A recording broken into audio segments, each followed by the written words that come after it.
Okay, I told you a bunch of charts. There are two places that this Battle of Magog could be.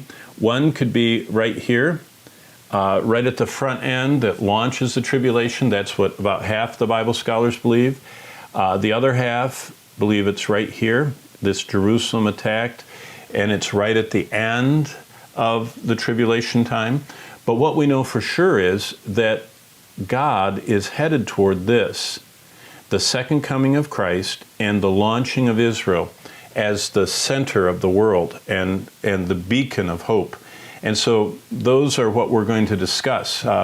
This is kind of an overview of what three key passages talk about: Ezekiel, Daniel, and Revelation. All three. In Revelation, it's Armageddon. In Daniel 9, it appears to be Armageddon and the second coming.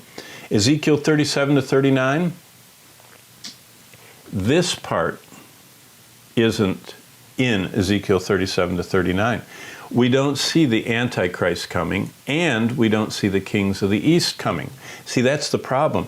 We do see Russia and the Islamic countries, and we do see Ethiopia and Put and Lud and the kings of the South, but we don't have this angle and this angle. So that's why there is some disagreement among scholars. Again, this is the rapture of the church. This is Christ's death, burial, and resurrection. Right here is the destruction of Jerusalem. Right now we're in the church age that ends with the rapture of the church. Now look, this is Ezekiel 38 and 39 right here. It's called the Magog invasion. Look at this. We're not sure if it's here before the rapture. Now, why would I say that? Have you read any news lately? Yesterday, Iran displayed the largest collection of armed drones they've ever seen in a military parade. Last week, they used those armed drones against an American-Israeli base in Iraq. Iran, you've heard all this, Nance, atomic reactor, centrifuge, that's in the news almost every day.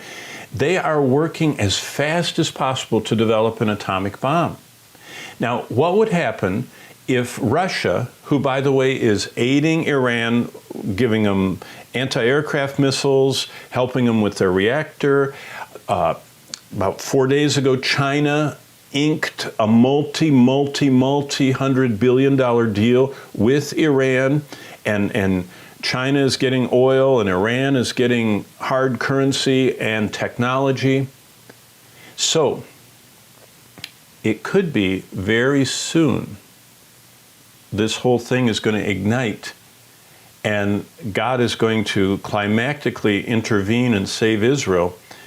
And then that launches a kind of a very described time called the 70th week. That's what half of the Bible scholars believe. The other half believe that it's right here, that it's actually a component of the Battle of Armageddon. But even though we're not sure where it goes, we are sure of the 70th week, and that's what we're going to cover when we study Daniel 9 next week. And then, of course, the second coming of Christ right here, which launches the millennium, which this is Ezekiel 38 and 39. This is Ezekiel 40 to 48. See how much Ezekiel has to say? Ezekiel describes in 8 chapters the millennium, with some details that occur nowhere else in the Bible.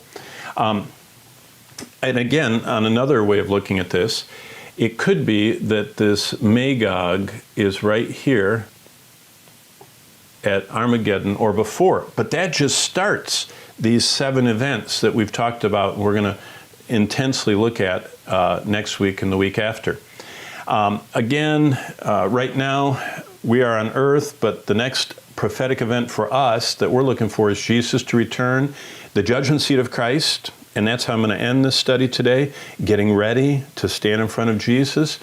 The tribulation, so either what we're looking at in Ezekiel is either here or right here. That culminates with the second coming of Christ, his 1,000-year earthly rule that's ended with the rebellion of all of earth except for the saints, and then the Lord says, enough is enough, and everyone is consumed. Revelation 20, verse 10 says, and then the great white throne starts, and then, of course, we enter into eternity, dwelling in the house of our Lord forever.